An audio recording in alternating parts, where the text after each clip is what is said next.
Die Themen im heutigen Zocker-Lounge Wochenrückblick sind: Stronghold-Klon Age of Respire verschiebt sich, Timberborn nach langem Early Access endlich vor Release, Whiskerwood in den Early Access gestartet, Planet Zoo wird 6 Jahre alt und feiert das gebührend, GTA 6 verschiebt sich schon wieder und The First Explorers mit neuem Entwickler-Update.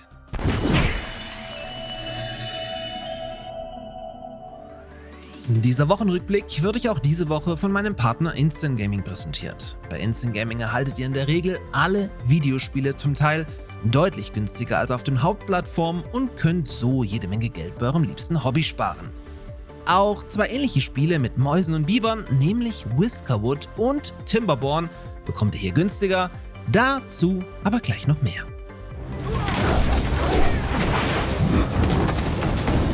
Mit Age of Respire entsteht aktuell beim Indie-Entwickler Respire Games ein spannender Stronghold-Klon, der schon ehrlich gesagt ziemlich frech kopiert, das Ganze aber im Gegensatz zum Original via Unreal Engine in einer ansprechenden Grafikpracht präsentiert. Allerdings wurde es nach der Ankündigung im vergangenen Jahr schnell wieder still um den Bogenbautitel, weswegen eine Verschiebung ins Jahr 2026 entsprechend absehbar war.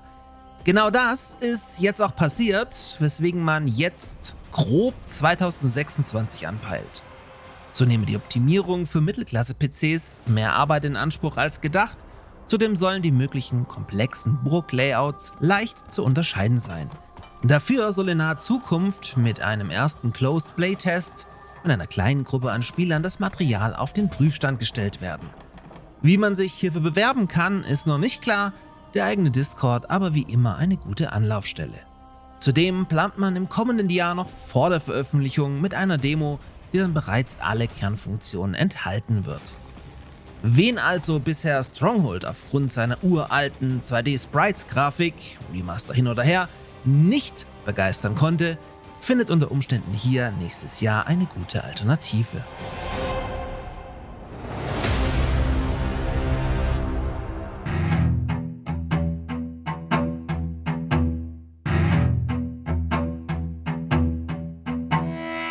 Nach rund 4 Jahren im Early Access steht nun endlich, wenn auch noch ohne finales Datum, der 1.0 Release für Timberborn an.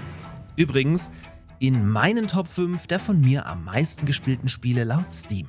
Das letzte Early Access Update soll dementsprechend auch das bisher größte werden.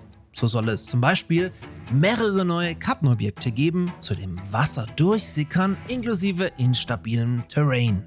Hinzu kommen auch Wendeltreppen, anpassbare Banner und nützliche, lang gewünschte Duplizierungswerkzeuge. Die meiste Zeit und Energie ist aber wohl in den Bereich Modbarkeit geflossen. Da soll es zum Abschluss jetzt viel einfacher werden, benutzerdefinierte Inhalte zu erstellen und das sogar gänzlich ohne Programmierkenntnisse, auch wenn man hier noch nicht ins Detail gegangen ist. Timberborn sollte sich jeder anschauen, der im entferntesten ein Herz für Citybuilder hat. Bei meinem Partner Instant Gaming bekommt ihr den Biber Überlebenskampf für 22 € und unterstützt mit einem Kauf gleichzeitig diesen kleinen Nischenkanal hier sehr.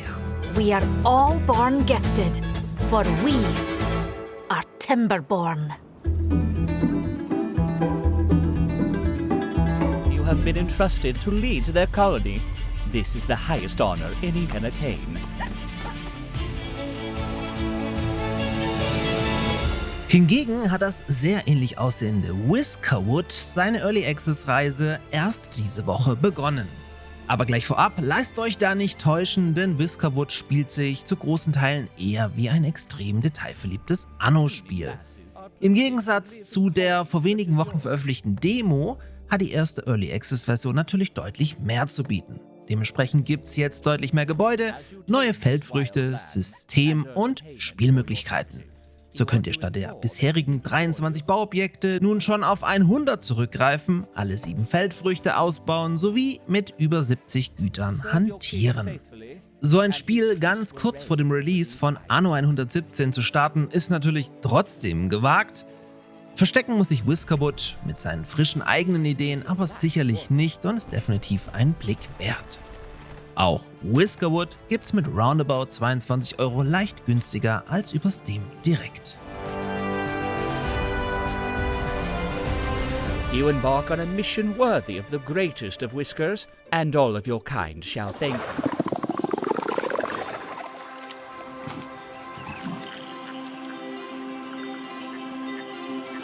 Mann, wie die Zeit vergeht. Der von vielen von euch sehr geschätzte Zoo-Simulator Planet Zoo hat am 5. November bereits seinen 6. Geburtstag gefeiert. Zur Feier des Tages konnten die Entwickler dazu mit beeindruckenden Statistiken aufwarten. So wurde Planet Zoo insgesamt über 200 Millionen Stunden gespielt. Hinzu kommen 3,3 Billionen geborene Tiere in euren 8,6 Millionen erstellten virtuellen Zoos. Außerdem wurden 505 Millionen Tiere zurück in die Natur freigelassen. Bleibt eigentlich nur die Frage, wann wir einen direkten Nachfolger erhalten werden, und haben natürlich prompt den Teaser für Teil 2 bekommen. Planet Zoo 2 erscheint somit relativ safe im kommenden Jahr.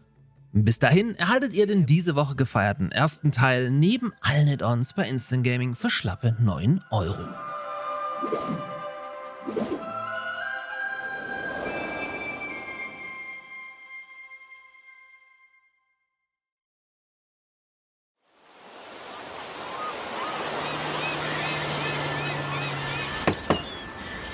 What you doing up there? I'm just fixing some leaks. Das am meisten erwartete Spiel der Welt, warum eigentlich, ist GTA 6. GTA ist jedenfalls so allgegenwärtig, dass zum eigentlichen Release-Monat, also dem Mai 2026, kein anderes Studio das Spiel auch nur in der Nähe platziert hatte. Sprich, neben GTA 6 erscheint im Mai 2026 bisher nichts. Blöd nur, dass Rockstar nicht nur mit den Spielern Schlitten fährt, sondern auch die ganze Industrie hops nimmt, indem sie jetzt ihr Spiel weitere 6 Monate nach hinten geschoben haben und GTA damit frühestens im November 2026 veröffentlicht wird. Laut Analysten soll GTA 6 in den ersten 60 Tagen rund 8 Milliarden $ Umsatz erwirtschaften und im Laufe der Zeit sich über 200 Millionen Mal verkaufen. Schon ein bisschen surreal, allerdings hat das GTA 5 tatsächlich auch geschafft. Hey.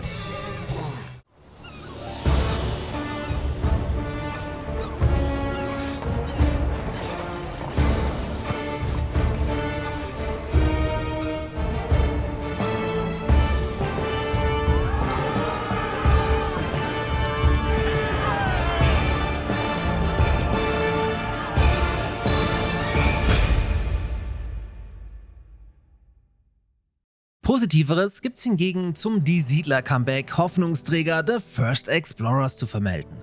Denn wie jeden Monat hat uns Solo-Dev Sebastian Buchwald über den monatlichen Fortschritt am Titel informiert.